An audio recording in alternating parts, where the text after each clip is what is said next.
Okay. Okay, so we are recording and we are also working with recruiters. So this is the third episode of the series for Sarah. So we're going to discuss how you can work with a recruiter to land that first gig and also to manage your expectations when you're at this stage of your journey in ServiceNow when it comes to working with recruiters. So we've all been at the point where we'd never heard of ServiceNow and we're just starting out, we're getting that first role. So what does that look like and how does that play into the recruiter space and building relationships and things along those lines? So just want to welcome Sarah back to the episode. Thanks so much for spending your time with us. And our special guest is Al Basari, and he is the there of Hammehr Talent Recruiting, is it? Sorry, I'm terrible for I think he muted himself. Yeah, there you go. There we go. Talent consultants.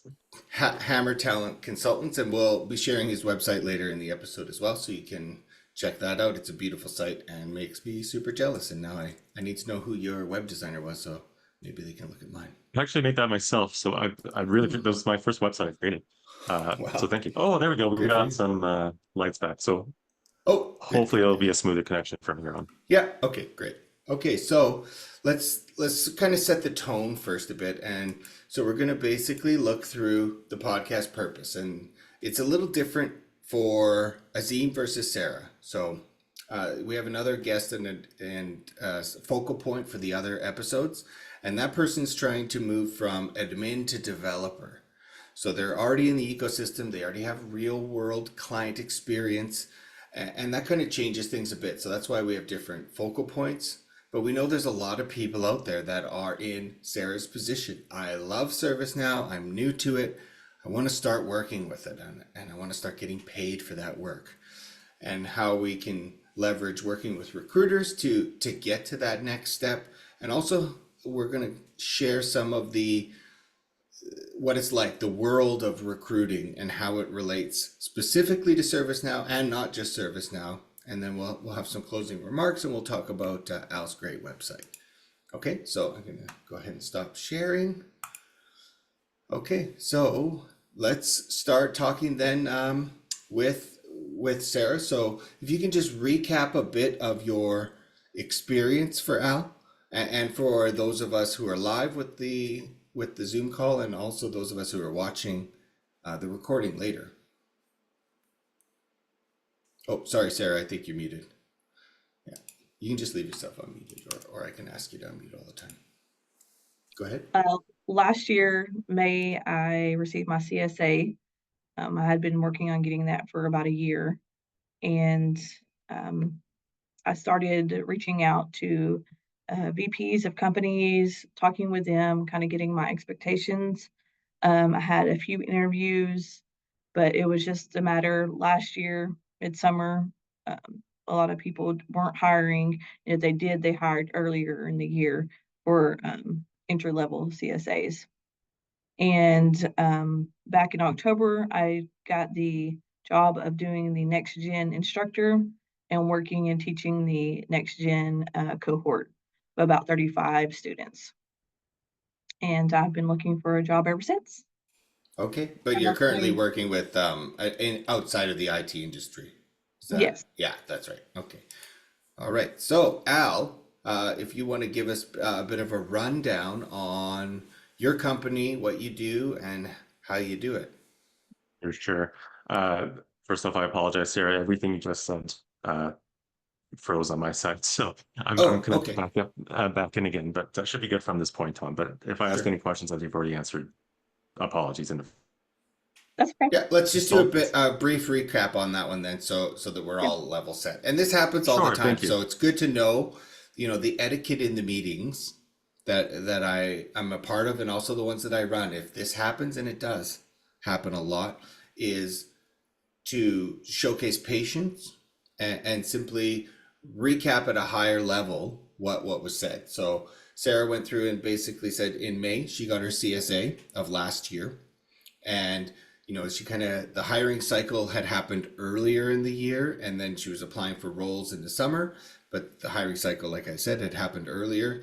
So she then moved into becoming a next gen instructor. She's led a cohort of, I think you said 35? Yes.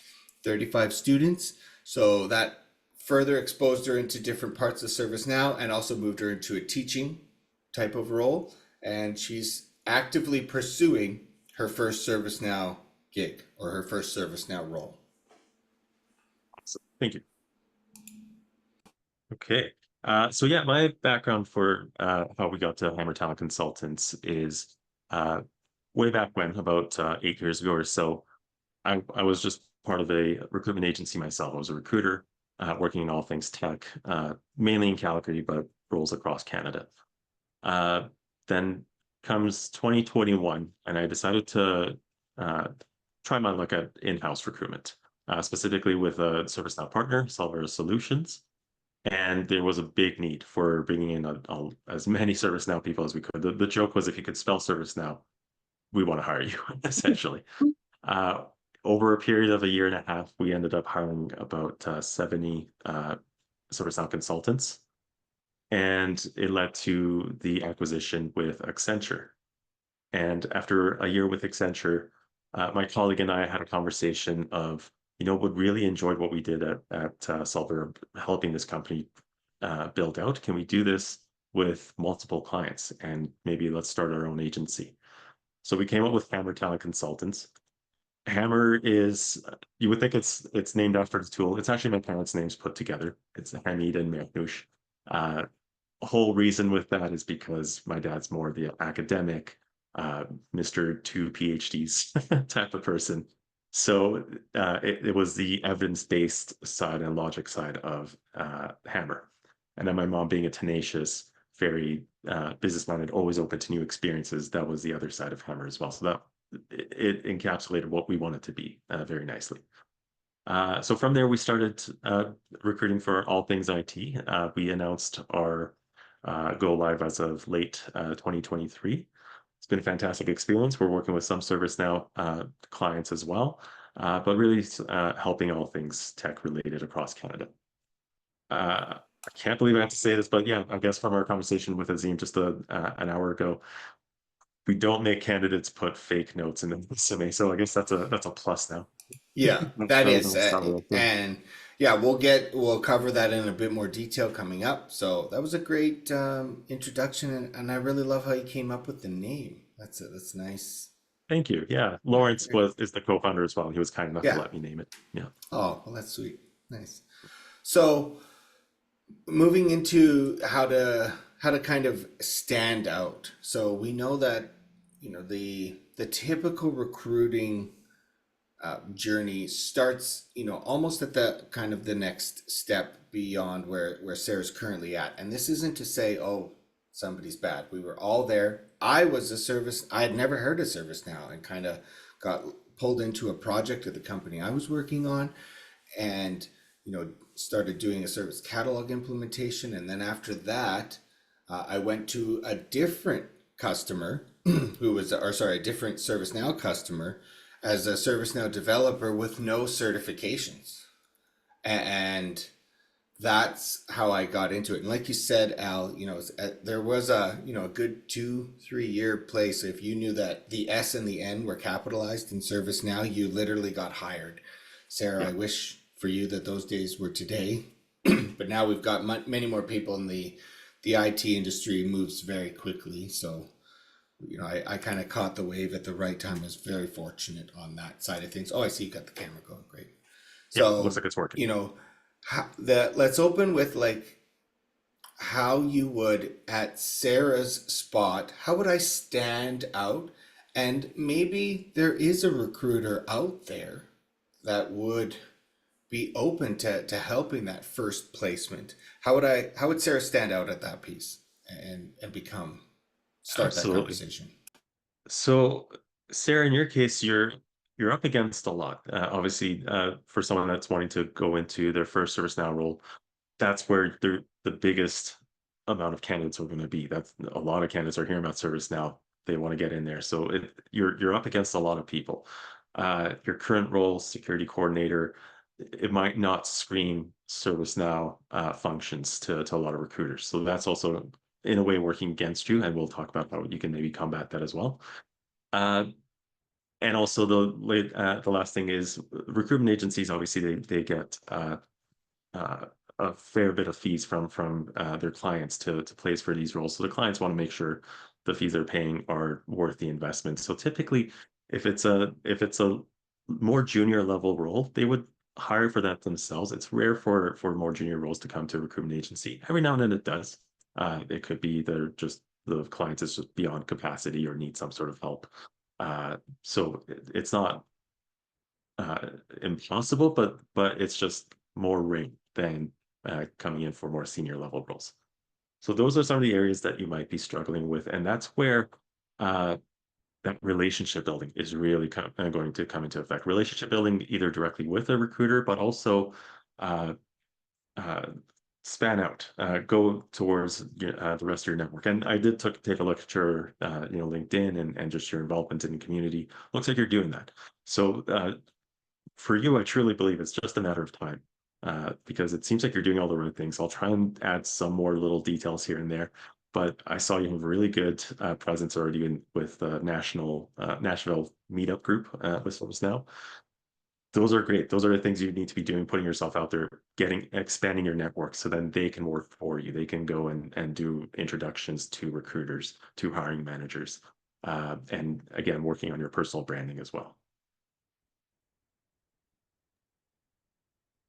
Oh, you're on mute, Chris. Yeah, Sorry, Sarah, does that kind of make sense? And have you seen benefits from joining the Nashville Developer Meetup? absolutely. I will say I mean, I'm able to communicate with different companies around Nashville that are in the ServiceNow ecosystem and just kind of learn also, I mean, what they're looking for in the future. Um, as far as like healthcare, is it going to be security, is it going to be HR, things like that. So it's very insightful. Okay, that's great. And yeah, like Al said, that is a huge part of any role in any industry is that networking piece. I try to attend every developer meetup we have in Vancouver, BC. I also try to I went to the summit, and you run into people you've met before, maybe you've worked with before, but it all starts somewhere. So I had to go to the first one, and I was nervous, and sometimes I can not be as outgoing as it appears now. So then Absolutely. that kind of plays into it. You're right along the same path as everybody else when you're there. And this last Vancouver summit, I walked around and made the introductions for somebody who's looking for something as well. And that was nice to be able to do because somebody did that for me Absolutely. down the road, and that's kind of what we're trying to do with you here. So Yes. did you So have when any questions for Al? I guess really my main question is, um, when do you post jobs online, or are you going out and like looking for people on like LinkedIn? Love that question. Everything, all the above. And Okay. even so, and that's why I think that's another reason why networking is going to be huge for you, Mhm. is sometimes, especially with these types of roles, by the time they come up with a job description, some of their employees, I mean, every company has like an employee referral program. So some of their employees might have already referred people from their network. So there's a hidden job market, of course.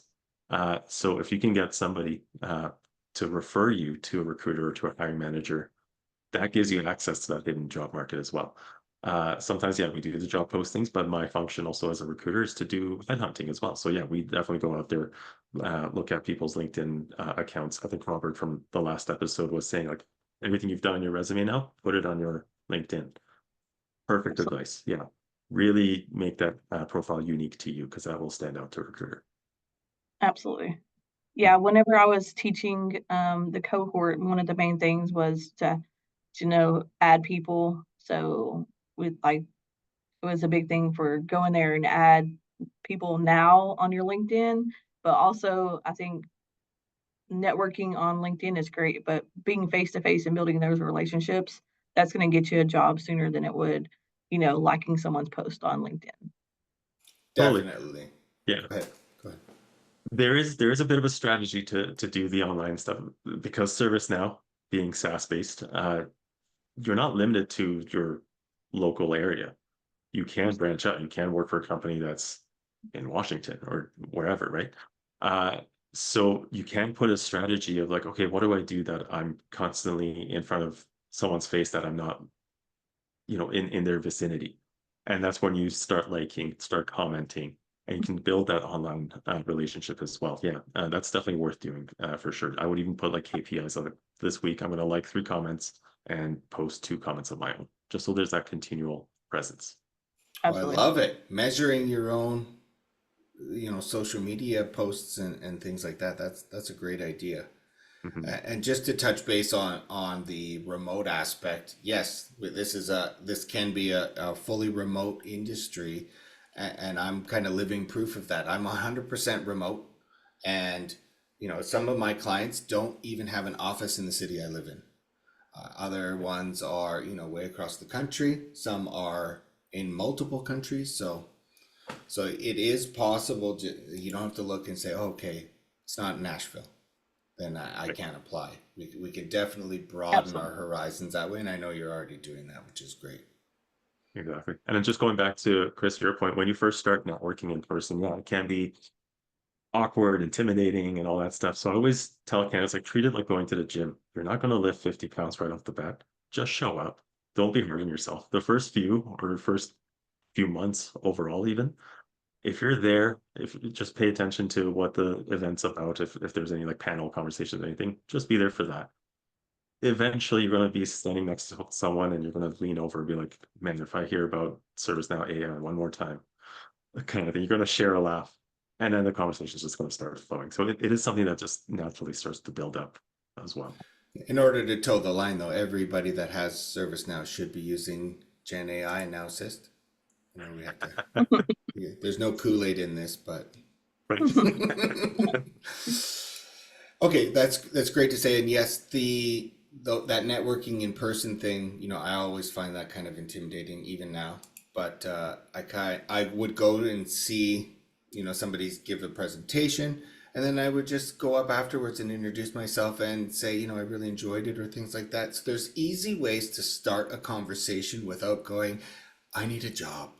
So Absolutely. having that kind of preloaded or ready to go to initiate just even a conversation, like Al said, that's great. Sometimes my goal is just to say hello and just to introduce myself, and sometimes they don't even ask anything about me, and that's okay. I'm practicing the conversational piece of networking and getting that skill and improving that skill. And like I had said earlier, I kind of went around and introduced people, and now I'm kind of brash about it. I'm like, hey, you should hire this person. They're looking for this kind of role. Do you have anything? And shake hands. Okay, great. And then I would kind of let them discuss things from there. Yeah, But it absolutely. took years for me to get there. Jeremy Duncan pretty much did that of the last one, so I was thankful for that. Yeah, and shout out to Jeremy. You're great. Miss you. Hope to see you soon. See you at Knowledge actually this next month. I'll be there. Okay, so I had another question. Sure. Whenever, like, on the LinkedIn, when you apply, and then you go in there and see 150 applicants, how is that on your side? A lot. But I mean, just yeah, like sorting through those and things like that. exactly. Yeah. So obviously, and through LinkedIn, we have there's a page of where we see everyone that applied, and we just have to go one by one. You can get access to the resumes and all that stuff, and then just put in there if you want to have a conversation or if you want to reject that candidate, just uh, create that pipeline for yourself and narrow down the number of candidates. What I see a lot of candidates doing is we were just talking about this before too, is they apply and then they send me a message. Sending a message on its own, that's fine. That's perfectly okay if you want to do that. But the content of the message matters. What I get Mm, 99.9% of the time is, hey, Al, I noticed you work in Hammehr Talent Consulting. I'm interested in your ServiceNow administrator role. Based on my experience as fill in the blank, I think I'm a good fit. can we set up a time to chat? That exact message, I think there's actually a LinkedIn template. I see it's like, it's always 2 paragraphs. It's always those sentences. And I get that throughout the entire day. I wake up to those messages. I go to sleep to those messages. So that doesn't necessarily give you much more of an advantage to send that kind of message.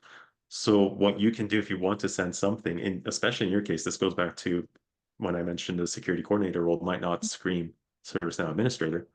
You can say, hey, I applied for this role. I'm aware of my security coordinator position might not show exactly as a match. So I made this table showing exactly what your job requirements are and exactly how I fit as the next gen instructor. I like that. I fit these qualifications. Exactly. So you do the work for them. You reach out with value instead of reaching out for help. And that will definitely put, like, again, 99.9% of messages being one, you being the 0.01, that makes you stand out for sure. And Absolutely. just to, sorry to interrupt, Sarah, just to also say, if you've sent that message out, like I have done, and you know, and I was talking with the team earlier, I said, oh my God, I used to, like, I'll see sometimes the same copy paste message from recruiters, and I'll get like 5 or 6 the same day, and I sometimes find that annoying. And then I look back and I'm like, oh, look who's been doing the exact same thing that annoys me to those other poor recruiters. So if you've been doing that, it's okay. Now we know how to get better in this area, and I'm never going to do it again. So just like in the last episode where we were doing the resume review, I looked at my resume after those episodes, and went, I got to redo this whole thing now, but it'll be better. So the idea is to learn from where we were, learn from the things that we did, and you know, take Al's great advice and move forward in a better direction and try to accelerate those outcomes. Go ahead, Sarah. Sorry. Okay. Yeah. Okay. Do So, you have any other Al, questions? No. yeah, well, just to touch one more bit on that. So you said like kind of Yeah. do an alignment of what they're looking for and how Sarah's skills line up to that. And Sarah, like we had talked with Robert in the previous episode, some of your existing skills can translate into ServiceNow problem solving, critical thinking. So make sure that you've got that piece included. So if you're not in the IT industry, that doesn't mean you're not solving problems. That doesn't mean that everything that you're doing today can't apply to what you're doing, what you want to do in IT. Customer service is a huge thing. Being able to interact effectively and communicate effectively in IT is a huge skill and will separate you from a lot of people. So if you build that side of things and your business analysis side of things, you can really stand out from somebody that can say, you give me a list of requirements and I can go implement it. There's nothing wrong with that. But that's kind of known as an order taker versus a consultant. So if you want to be in that space, that's great. There's plenty of room for people who can take requirements and go off, and I can trust you to implement. I love working with people like that. I wouldn't put them in front of a customer and say, guide them through a workshop, identify challenges, and align solutions. That's a whole other skill set. So just wanted to acknowledge that piece. Absolutely. Yeah, absolutely right. And you know what? The other piece of that is you just don't know the competency of the recruiter either. In Canada, there's a shortage of tech knowledgeable recruiters, especially ServiceNow recruitment. So if you're connecting the dots for them, you're setting yourself up for much better success than having them falsely reject you, kind of thing. So you're also reducing that chance too. Right. Now, another As thing go ahead, Sarah. Sorry, finish I was your gonna thought. say, as a security coordinator, I have to go through resumes as well and interview people. And when they let me know, hey, this is what I'm available for, this is what I can work, and I have experience, you're at the top of the list. Nice. Exactly. Yeah. So sometimes when we're looking at these job postings, and they're posted all over LinkedIn, on hammer.com, there's a job section as well. We'll cover that in a second. You see like this long list of things like I need to know SOAP, jQuery, And honestly, I've been in this business since 2017, specifically with ServiceNow, and I look at some of these introductory or entry level jobs and the list of skills that they're looking for, and I don't have them all. So I find that sometimes, it gives you the imposter syndrome, and you want to make sure that, I'm not applying to something that's way beyond my reach. So, Al, can you kind of break down from Sarah's type of position where how much do I need to have out of that list? Definitely. Yeah. Yeah, that's a great point. Just because someone's created the job description doesn't mean they know everything about the job, and that's everything that's needed to be successful in that role. It's kind of a wish list sometimes when the longer you see the job posting, the more chances it is that, yeah, they're not looking for all of it. Rule of thumb is if you meet 60% of the requirements, go for it. Apply for that role. And actually, an interesting study shows that there's a significant uh, discrepancy between genders. Men tend to apply more often for roles that they're fit for 60% of the time, whereas women wait until they're maybe 95% of the time, closer match. So that also is, it's kind of more of an onus on companies as well to make sure that the jobs they're posting are, again, gender neutral, and making sure that it's inviting everybody that might have a chance to apply. But yeah, keep that in mind as well. Uh, it shouldn't stop you if you're not meeting 100% of the requirements. Or I guess even 90, because that's kind of where looked at it. Right. I literally Exactly. would have like I'd copy paste put it in Excel, and I would check it, and I'd be like, I only have 85%. I'm not gonna gonna Yep. apply. And now it's so specific, and there's just so many skills. Sometimes they'll post, oh, you need to have this certification. So what's kind of a hard line? Like, let's say they say must have the HRSD cert. Is that kind of a hard line? And if I have everything else but that, I shouldn't apply? On paper, yeah. So if it's Yeah. must have, or if there's a difference between basic requirements and then the preferred, uh, typically if you're talking through like a legal sense, someone that is, how do I word this? Uh, any candidate hired should have the basic requirements. Uh, but any candidate rejected could also have all the basic requirements. And what the decision could be on how many of the preferred requirements you meet. But just to avoid discrimination stuff, that would be the hard line. Is like if there's a must-have, then the company should be really making sure that is a true must-have. So those Right. ones you should try and aim to meet. Okay. That's great feedback. Another piece to expand on that would be, if I apply and I don't have it, I always kind of look at, can I get it within 3 to 6 months? Hmm. So, one of my past roles required a mainline certification that I didn't have. And one of the conditions was that I went and got it. So we had a timeline. It was measurable. The company supported getting it, and eventually I did, and I met the timeline with it. But that was also a condition. But it didn't stop me from that moving forward. It was move forward assuming this. So Sarah, that may also feed into your journey. So if you're looking, oh, must have, the ITSM cert or something along those lines. The CAD cert is one that everybody likes to list, and then you get into the role and it's like we don't do custom apps. Well, then why? Why do I have this? So That's one of the things that I look at on the applications, not the applications, but the post is what is required so that I can go, okay, well, that's something I'm working towards, or I'm not looking to go into that. Just to kind of have the learning experience and to, I know we talked about getting all the micro certs and the CMDB and things like that. So Right. looking at them so I can grow. Yeah, those are you're totally right. Those are sometimes just great for your own knowledge, for sure.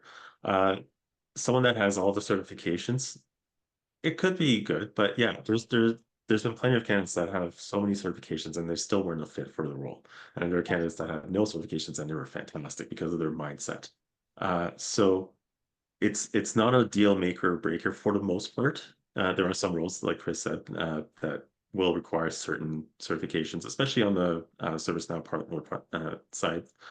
that's when they would really push for it. Uh, but yeah, it's not something like if you're currently working towards it, you can also list that too. I'm ready for my exam in the next like 1 or 2 months kind of thing. So as a Absolutely. recruiter, I always ask like, okay, you have these certifications on your resume. Is there anything you're working on that you haven't listed? Just so I can make sure I'm not accidentally rejecting them if they're already working on that certain certification that might be required.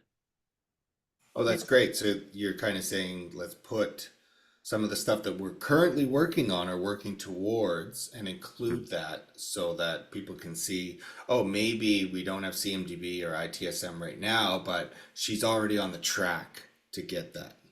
Yeah, if you're just a few months away from getting it, yeah, add it for sure. Great. Okay, and I just wanted to touch base on the partner piece. So in the partner ecosystem, the certs do count for a lot. In that, there's two things that happen. Sometimes ServiceNow customers go directly to ServiceNow and ask them, can you recommend a partner? And the conditions to be on that recommended partner list may include having X number of certifications. And I'll give you an example that I went through. There was a bid for somebody that I was working for, and it was HRSD related, and nobody had the cert. This is HRSD was still fairly new. I went out and got the certification so that the partner could bid on the work. So they weren't even allowed to bid without it. Flash forward to today. I'd never used it. They didn't get the business, which happens. And now I'm starting to work on HRSD, and this is years later. So I had this HRSD cert. I maintained it, did all the deltas, never used it, and now it's coming into play for me. So it can happen. That's how the partner piece kicks in.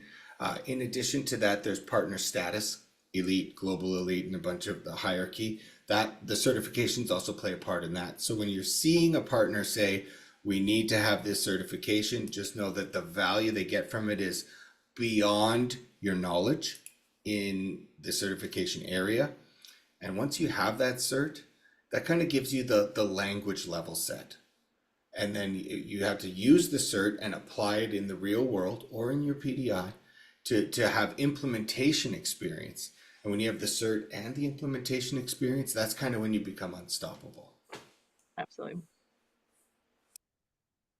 Okay, So, any other questions for Al? I do. I have a Yeah. question. Just in the last 5 years, how do you say that the recruitment has changed? ooh, good question. Um, from the obvious, a lot of interviews have gone virtual, Mhm. uh, and a lot of companies being open to more remote work that has opened up the candidate pool quite a lot. So it's changed in some good ways and bad ways depending on whose point of view you're looking from. So candidates, yeah, you might have more competition from that side because in Canada, potentially I can reach coast to coast basically to find a candidate. Um, but specific to ServiceNow, because it was such a hot product and well, I guess it still is, because it is such a hot place to go into, you have a different type of competition where there are genuine people trying to get in there, but there's this growing, and Tim Woodruff talks about this quite a lot. There's this growing trend of fake candidates, fake resumes, uh, Mm, proxy interview services. So because we've gone into doing virtual interviews, I've had my own experience of there's a candidate that obviously I won't reveal names or anything like that, but she lip synced her answers. There was clearly somebody off camera giving the answers and she's lip syncing to them. So there mm, are these people that you're also now going to compete against. And it's on the recruiter to really bring, like recruitment is a risk management role as well. You really have to make sure you're not bringing those people into the environment because they're obviously don't have that skill set and they're going to be a huge liability to you. Uh, So how did you handle that? So you're in the interview yeah, with this person, they're lip syncing, and someone else off camera, I assume, is right. speaking. How did you notice it first, and then what did you do from there? It's hard to, it's hard to know to be like sure about it. So yeah, I didn't bring it up or anything. I just wanted to like keep testing it and stuff. So every now and then I just like say a joke to see like how to, because laughing is hard to mimic. And that shit the laughing was launching. And and that was my first experience with it. So I'm like, am I still right? Am I is this happening? Uh, and then the answers still weren't fantastic. So I ended up rejecting based on Mhm. multiple reasons. But Yeah. a couple days after, a week or so after, my colleague Lawrence actually was the one that interviewed somebody else, and he texted me. He's like, I swear someone's lip syncing right now on my virtual chat. And I never talked to him about my experience. Yeah. So we started realizing, okay, something's happening here. So yeah, we keep an eye on that kind of stuff. And the proxy interviews, right now, the good thing about it is people that are trying to fake their way into it, they're also a little bit lazy. They don't do enough of the research or anything like that. So one person came into the interview and let's just make up a name. Let's say their name was John. Uh, and I said, "Hey, John, how's it going?" And he goes, "Oh, hi, John." He calls me his name. So immediately I knew that's not a real candidate. And then he started making up excuses about why he can't make his camera work and all that stuff. Okay. So there's telltale signs that we have to watch out for and make sure we're not bringing those people along the interview process. So that's very interesting. Thanks for sharing that experience. Now let's turn it into how do we stand Yes. out? So How do how you? would Sarah stand out in her interview and be beyond a doubt that she's the one answering the questions, that she knows all of her stuff, that there's Yeah. no proxy? How would you remove all doubt from that, or as much doubt as you can? Absolutely. This is where, in the last conversation, I should have probably brought this up as well, is this is where the personal branding gets so important. So the more people you have vouching for you, if Jeremy Duncan is saying you're a good candidate, Sarah, that's great. So keep adding those people. Chris can now vouch for you as well. You can add Yeah. LinkedIn recommendations. Your involvement with the Nashville meetup groups. These are things that fake candidates can't do. Right. So your personal branding not only sells you, but also gives you legitimacy. So much less risk, and I'll be way more open to having that interview with you because I know you're a genuine person with genuine passion trying to get into this industry. It's awesome. Yeah, and Sarah, I'd be happy to do a recommendation for you. So we'll work together on that through LinkedIn. We'll cover the relationship that we've got, similar to Azim, and then I'll do a write up. I'll send it to you. We'll make sure we're both comfortable with it before we post. So that also speaks to a bit of how things have evolved. In the last episode, we kind of said, 30 years ago, you could just rock up and knock on someone's door and say, I'm in the neighborhood, thought I'd see how the kids are doing. Uh, and then 20 years ago, you could go to an office and just say, "Hey, here's my printed resume. Let me let me talk to somebody about a job, even if there's no posting." And now you have to text to go, "Is it all right to call you?"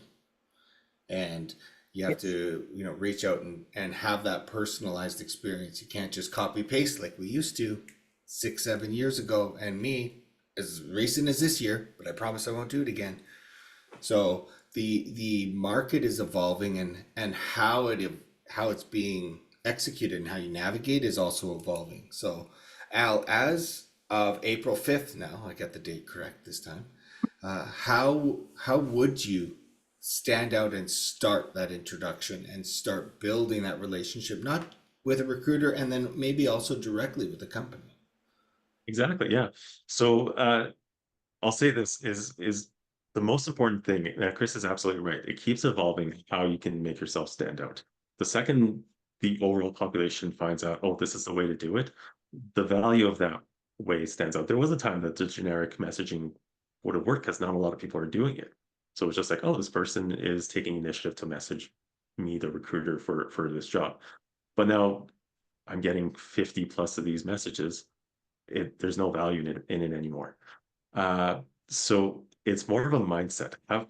You're not just a candidate, you're a salesperson. You are selling your services to the next company. So having that mindset is more important, I would say, than just doing what works today, because you're constantly keeping yourself creative. A salesperson always looks for ways to create a relationship and establish rapport as fast as possible.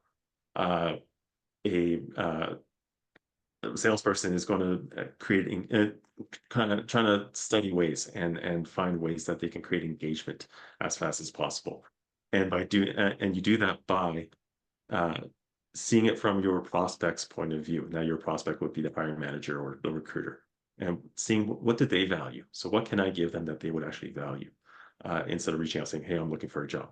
I know you're looking for a job, you applied to the job, so that part's not interesting. But you coming out with, yeah, of the table of requirements or anything like that. It's something with value, or here's my like DISC personality assessment, so you can get like an overall uh, well-rounded idea of my personality. Those are all the things that like, okay, this is interesting. Um, and Chris sort of touched on this too, is you don't necessarily need to always interact directly with a recruiter.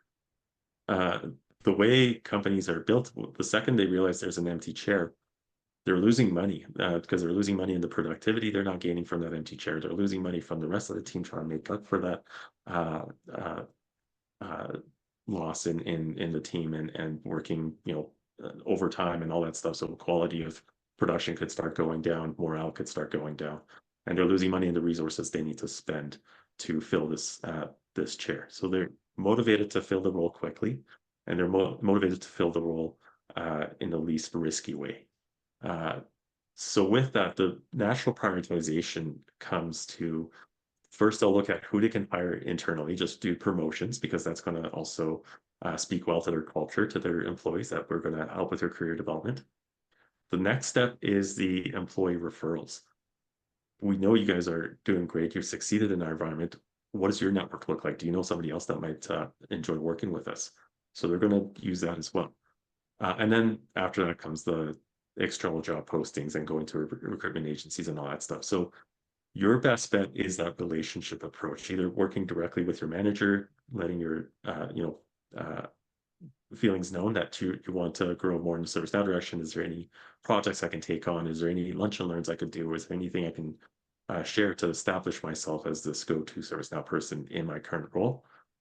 And then outside of that is keep growing your network, and both ask for introductions from your network. So you might have an easier time talking to a fellow ServiceNow administrator who also has access to their hiring manager and recruiter, and they can do referrals. And hey, great, there's incentive for them to do that with their referral program.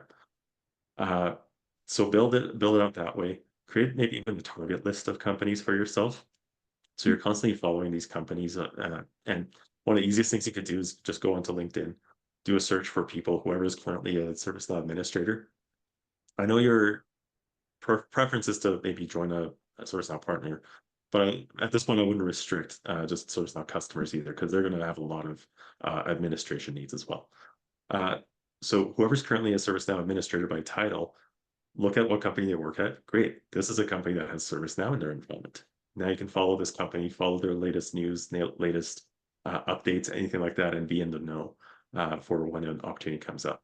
And then once a job comes up, first thing you do, look at who you have in your current network or in your second degree connection on LinkedIn that they might know somebody, and reach out and ask for an introduction. And then pay it forward as well. Chris mentioned he's now a connector. He does introductions. Do the same thing. Maybe there's some roles that aren't of interest to you, but you know somebody. Reach out and make that connection and introduction as well. So you're not also for yourself. Or after a while, you might feel like, oh, I'm constantly asking. Well, this is your way to also give back to and feel good about it. Absolutely. Great. Okay, so we're almost at time. So do you have one more question, Sarah? And then we can get into the closing piece, or are you? I think I'm done with the questions. Awesome. Okay, so Al, any closing remarks before we touch on the great thing that Rebecca did from your marketing department, and also go through your site a little bit? For Any sure. other closing? Okay. Just a couple more strategies that you could do to build up your network. You're in a unique position of being the next gen instructor. You can connect with other next gen instructors as well. That's you're going to have war stories that nobody else has. You're this unique thing in common. So yeah, build out that network too and create a community amongst yourselves. And then as far as the personal branding as well, I told this story in the last one too, is I found somebody on LinkedIn. He had maybe like 1 or 2 years of experience in ServiceNow, not a lot, but then I found a link to his blog, and his blog was fantastic. Every time he was learning something new, he was sharing that knowledge, and he was showing his problem solving and critical thinking skills in all those blogs. You're in a fantastic situation right now. You're being mentored by a CMA. You're on these podcasts. You're going through the next gen instructor program. You have a lot of takeaways and insights that you can share right now from the position. You're in a much better position than most candidates want to go into their first ServiceNow role. So utilize that and use that to create your personal branding as well. And maybe it'd be good to create like a blog for yourself as well. That That's was an very idea. cool. Awesome. You Awesome. can blog about the vlog. I know it's no longer called a vlog. That's how old I am, but okay. So just wanted to give a shout out also to Paul McNamara and Angie McNamara from Pam T Yes. Consulting for connecting Al and I. So I posted on LinkedIn, hey, need a recruiter. And they tagged us both, and Al and I talked, I think that same week, and kind Yeah. of, connected that way. So thank you, Yeah, Angie. thank you. Thank you, Paul, for Thanks, doing Paul. this. Yeah. And then let's look at so thank you, Rebecca. This is super cool. I don't have the skill set at all, and I hope this is the right. We're seeing the Hammehr event. Is that the right screen? Please tell Yeah, me it that's is. it. Okay, great. Okay, so love, love it. Thank you so much. Let's also now look at the Hammehr website. So you would go to hammehr.com, which is HAMMEHR.com. You can see the beautiful website built by Al himself. Super jealous. Good for you. Nice. And, we've highlighted a few things so you can kind of navigate through it as you want. But when you go to the jobs section, you'll see that they specialize in IT-based jobs. So there's a lot of stuff on here that may not be ServiceNow related, but you may see some ServiceNow related stuff. We've got some direct hire things that have been posted. Is this the date it was posted? March 6th? That's correct. Yeah. Okay. So you can go through and check out all of these things, check out all the jobs, see what applies to you. And like you said, 60% is kind of the measuring stick now, which would, I wish I would have known that years ago. Because who knows how many opportunities I didn't apply to because I didn't feel qualified. So it's great to know that, and if I have 61% of it, I'm going to manage my expectations of that. So just know that if somebody comes in at 85% and I'm at 60, I would hope they would hire the other person, even though I'm great. Just kidding. Okay, so any questions on the website or anything, Sarah, or anything Is else? this just for Canada or is it Uh, US? right now we're more Canada based. Okay. Hopefully in the future, yeah. I mean, I'm more than happy to stay connected with you, and yeah, maybe there's Yeah. a day we move into the US for sure. Yeah. And Al's also got, a recruiter network as well. Yep. So, if something comes up that he hears about maybe in the States, then we can forward that on. That's a good point. One of my friends does US recruiting, so yeah, There you absolutely. go. See, there's my introduction. Perfect. The finder's fee that I charge is a sincere thank you. Yeah. I'll get on it. Yeah. Okay, so I wanted to thank everybody for spending your time either with us live or for listening in. Thank you, Sarah, and thank you, Al, for joining us. So we've focused on how you can work with a recruiter and how that would apply to landing that first role. Next episode that we're going to do is going to be the mock interview. So we're going to have actual hiring managers that are going to do a small snippet of a mock interview because sometimes those can last an hour. So we'll do probably half of an interview and then we're going to discuss the interview after that. And there's only right answers because this is all academic and we're learning.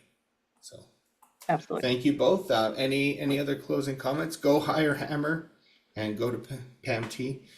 Thank you both for doing that. And okay, other than that, any final comments? I'm good. Thank you for having me. Oh, thank you. Yeah, it was a Al? pleasure. Thank you so much, and great to meet you, Sarah. It was nice meeting you as Excellent. well.